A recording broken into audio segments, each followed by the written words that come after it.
Okay, so let me remind you where we were in class. This is where C block left off. A block left off maybe a minute before where C block ended, and you can carry through the algebra of the problem as we watch. Remember that we had seen this problem before. It was an ellipse. We know we're looking for an ellipse at the end. We find the angle of rotation here. Okay, there's our angle of rotation using the formula that we developed in class today. So that's step one, find the angle of rotation. Step two is to write new formulas. These are our new coordinate formulas.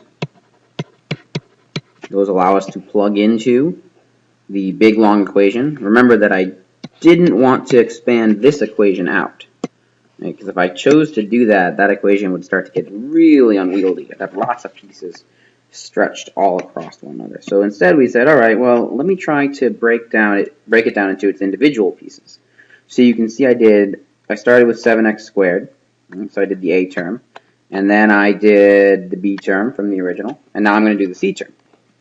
So the c term would have to be 13y squared, and I know that y is 1/2 x hat plus root 3y hat squared.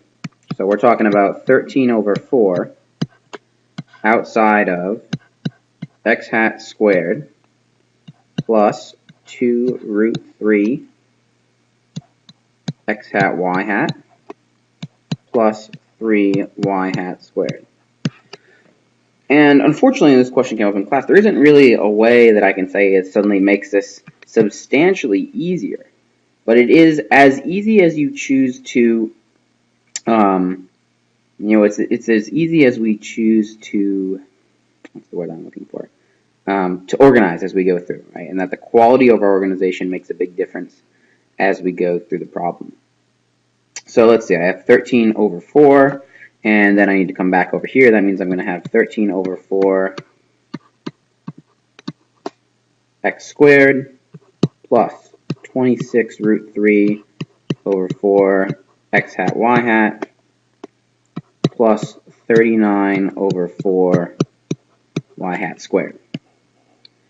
And then remember, don't forget that I also have this minus 16. So when I put it all back together, I'm still going to have that minus 16 over there that I'm going to have to deal with.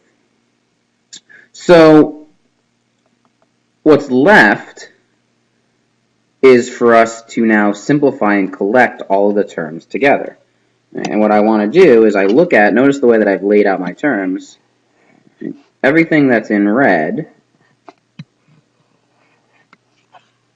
becomes a hat.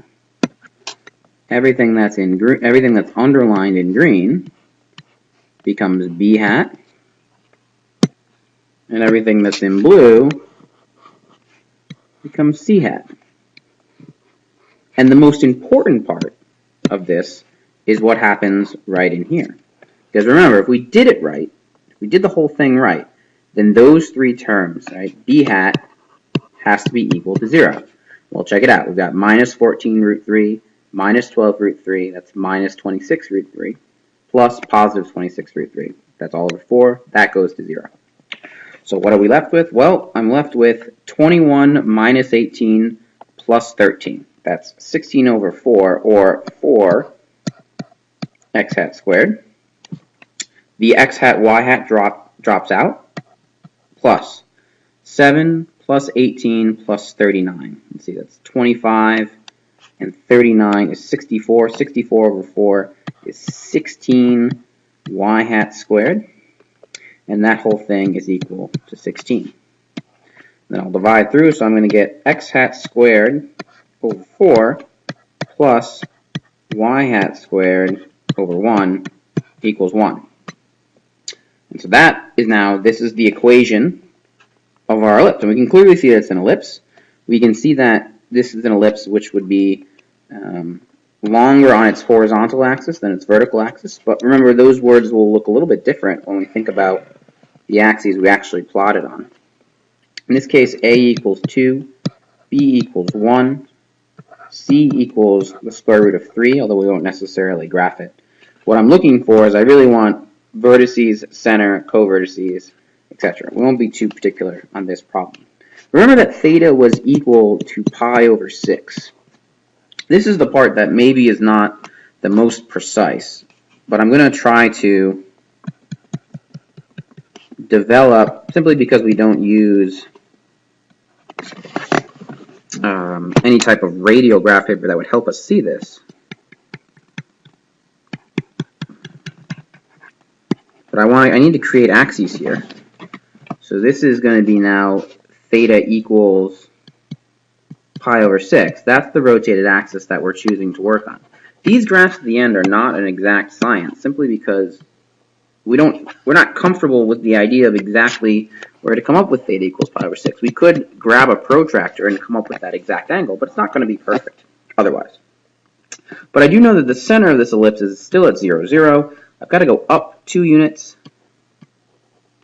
in the horizontal and back 2 units to find my vertices, and down 1 unit and up 1 unit.